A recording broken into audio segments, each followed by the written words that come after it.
Assalaamu alaykum warahmatullahi wabarakaatu. Ashama harka fuunuurroon amantii biroos akka nagaa jirtu nageenyi badhaadhaan isin jedha. Alhamdulillahi ana bira nagaa hundumtu isin bira hokkam jijjabaattu fayyaa qabdu isina jedha obboleeyyan kiyya osoo kutaa fi amantiin isinin qoodini.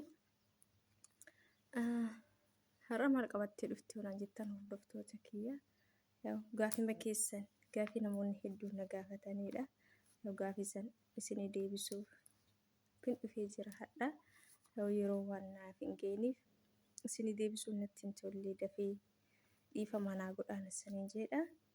Gaafii hedduutu na gaafatame isaan keessaa garuu tokko tokko ijoo kan ta'an qabadhee isinii dhufee jira isiniin jedha. Buleetiin tiyya takka maal jettee naa barreessite kolfitee naa barreessite illee isaanuu.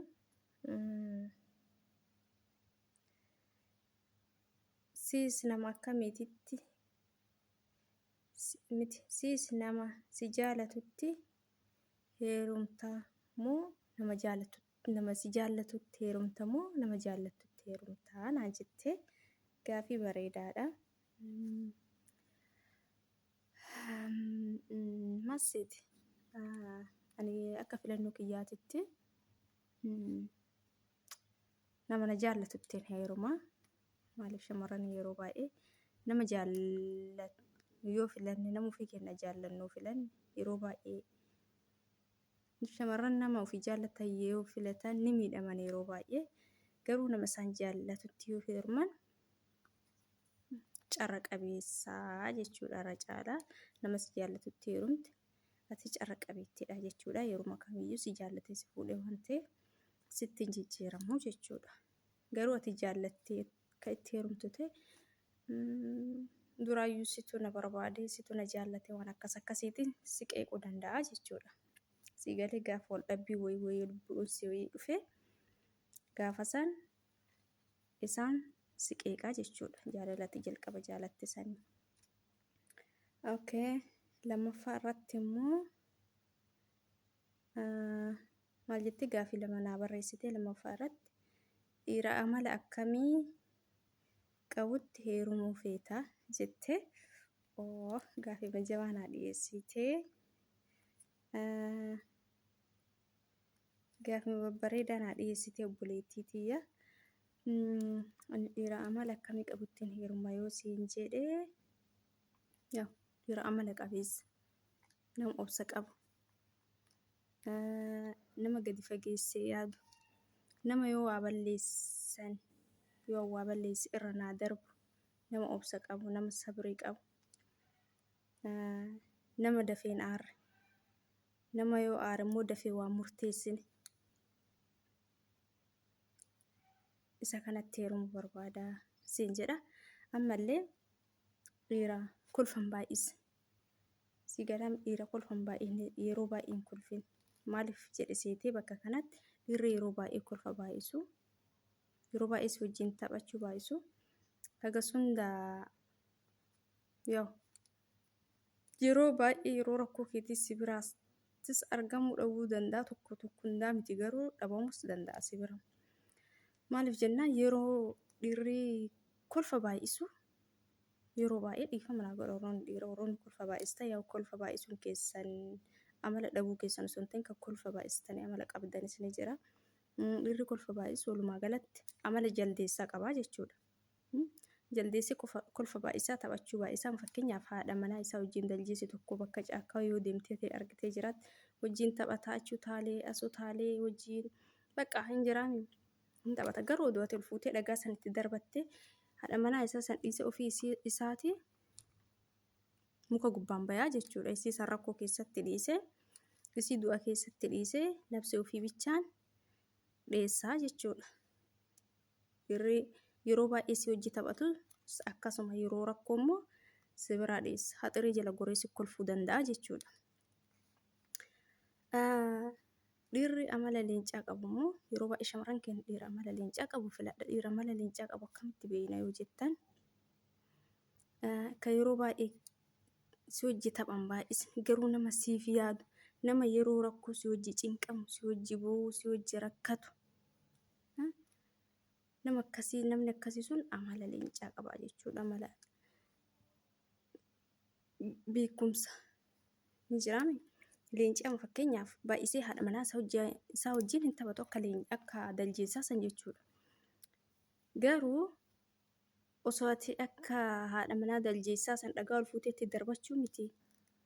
Yoo maata ijuma badduu nu ilaalte bakkuma ciisu sanii matarra si ba'a jechuudha. Dursa isa haadha manaa isaatiif wareegama. Dursa isa haadha manaa isaatiifis nama san wareegu jechuudha. Maaliif ree? Garuu inuma boonaa ciiseetuma boonaa nama hajaa sitti hin qabne akkoo nama isiin jaalannee wayii yeroo baay'ee wajjin taphan baay'isu. Garuu gaafa rakkoo wayii dhufe isaa jechuudha haadha manaa isaatiif dursa wareegama. Kan isiif dursa ka aarsaa kafaluu jechuudha. Sii galee akkasii dhiirota amala akkanaa kana filadhaan isiniin jedhaan illee kan akkanaa kana filadhaa.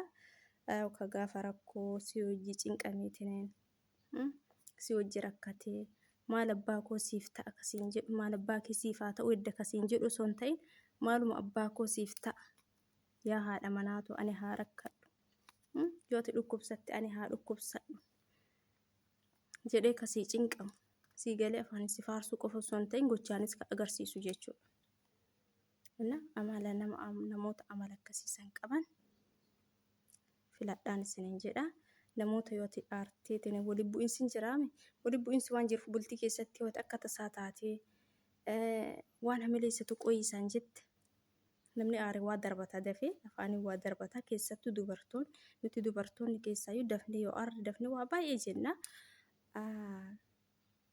Jecha ati jette san deebitee immoo ati uyyuu jecha jette san itti qaanfattee deebitee dhiifama manaa godhi yaa abbaa manaa kunis waanuma aareef akkana jedhee yoo hajibba keetiif miti jettee yoo dhiifama gaafatte haayoomaa rakkoon qabu haadha manaatu atis waanuma aarteefi waanuma miira keessa galteefi akkana kabajuun hin beeka jedhee ka irra sii kutu jechuudha garamaan ka dhiifama san sii godhu.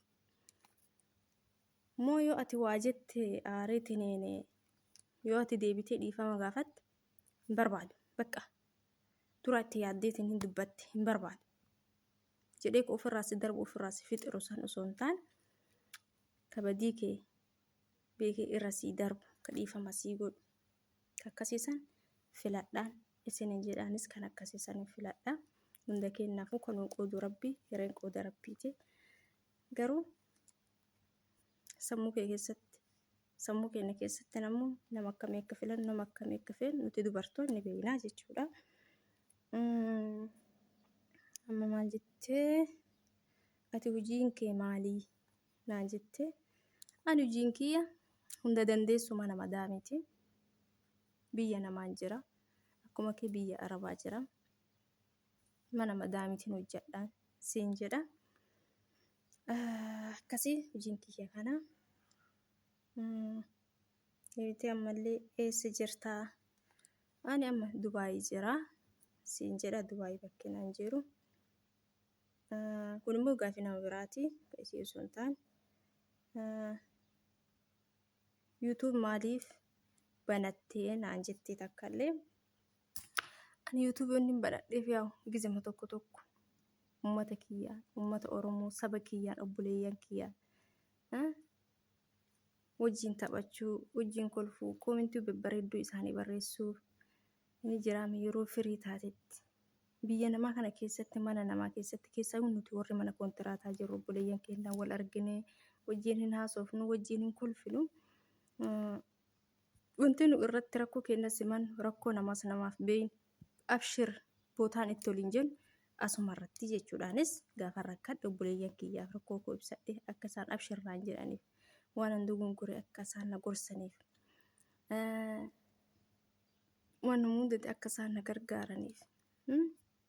Anis obboleeyyan kiyya yoo isaan waan gaarii gadhiisan asirratti waan barumsa qabu barumsa irraa fudhataa anis waan ofii beeku barsiisaa kanaafin jedha. Gara YouTube kan dhufe galatoofi gaafii bareeda na gaafattee jirta. Osoo kana banachuu baadhee atoo kana naan barreessitu walumaa galatti YouTube banachuu walitti dhufeenya namaa uumaa jechuudha. Akkasii galatooma isin jedha obboleeyyan kiyya. Maassalaa.